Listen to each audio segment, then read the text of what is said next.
The next clip on our segment of introductory boxing lessons is going to be hand wrapping.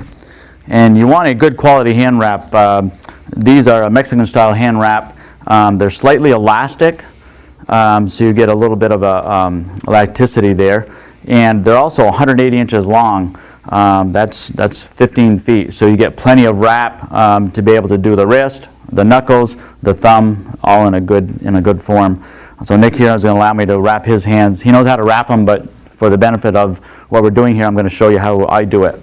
We're going to loop it over the thumb first, and then this side down on the wrap, we're unrolling from the bottom of the wrap. That way we can keep tension on it. If you unroll from the top, there's little or no tension there.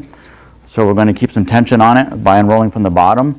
We're going to wrap around the wrist about 4 times, overlapping a little bit each time. Then we're going to work our way up to these big knuckles, which is the working man's knuckles for a boxer. Okay, we're going to wrap around those knuckles about 4 times, alternating a little bit as we go.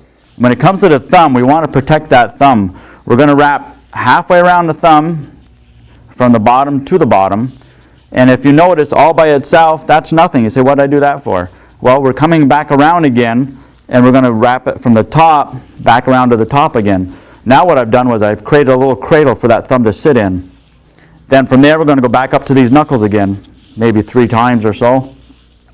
Back to the thumb again, and we're going to do the same thing. From the bottom, we're going to wrap around halfway around the thumb, go back to the top, come back around again from the top, back around to the top again. Now we've created a good cradle for that thumb to sit in. Nick can still move his thumb, but it's not like flopping in the breeze. Okay, so we got a good protection on that thumb. From there, we're going to go back up to the big knuckles 2 or 3 times, and then back down to the wrist. And if you started with the wrap on this side down, you're going to end up with the Velcro side up. And then it's just a matter of securing it onto the Velcro.